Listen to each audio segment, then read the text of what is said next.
Hello बच्चों, 8th class के बच्चों, आज मैं आप लोगों को करा रही हूँ आपका कितने चैप्टर 11 का डायरेक्ट एंड इनवर्स प्रोपोर्शनल। ठीक है, सबसे पहले मैं इसके बेसिक बताऊंगी, डायरेक्ट प्रोपोर्शनल क्या होता है और इनवर्स प्रोपोर्शनल क्या होता है। ठीक है, मान लो तुम एक दुकान में गए, ठीक है, दुकान में तुम पेन खरीदने के लिए गए। ठीक है, एक पेन का दाम कितने रुपए? 10 रुपए। ध्यान सुनना जो मैं बता रही हूँ, एक पेन का दाम कितने रुपए? 10 रुपए।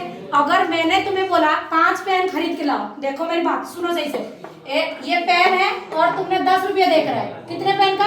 एक पेन का। और मैंने तुम्हें क्या 10 पेन लेकर आओ, तो तुम 10 पेन के लिए कितने पैसे दोगे? 100 रुपीज दोगे ना, 100 रुपीज दोगे। तो यहाँ पे ये हो गया नंबर ऑफ पेन और ये हो गया अमाउंट। तो ध्यान से देखो, लेफ्ट हैंड साइड और राइट हैंड साइड को ध्यान से देखा करो।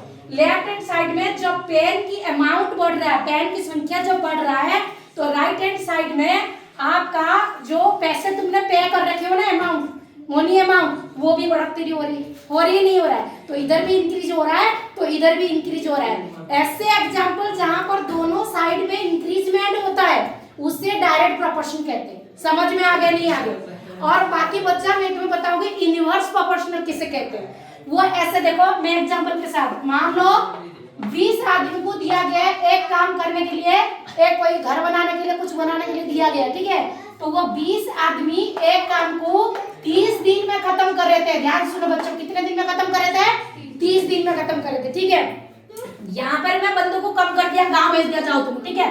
तो बचे यहाँ पे 10 आदमी। क्या 10 आदमी उसी काम को 30 दिन में कर पाएंगे? कितने दिन में करेंगे? ज्यादा लगेगा या कम लगेगा? ज्यादा ही लगेगा, ऑब्वियसली ज्यादा लगेगा। तो हो सकता है ये 50 दिन में कंप्लीट करे इस काम। ठीक है, तो इस एग्जांपल को थोड़ा सा अच्छे से गौर करो। ये हो गया नंबर ऑफ वर्कर, जितने काम कर रहे हैं। जब नंबर ऑफ वर्कर डिक्रीज हो रहे, कम हो रहे, तब इनका काम करने के दिन जो है ना वो बढ़ रहा है। बढ़ रहा है नहीं बढ़ रहा है? देखो लेफ्ट हैंड साइड में जब वो डिक्रीज हो रहा है, राइट हैंड साइड में पहले 30 था और 50 हो गया। हो गया नहीं होगा? इसका मतलब क्या होगा? राइट हैंड साइड इंक्रीज हो रहा है। जब लेफ्ट में कम हो रहा है तो राइट में इंक्रीज हो रहा है ना।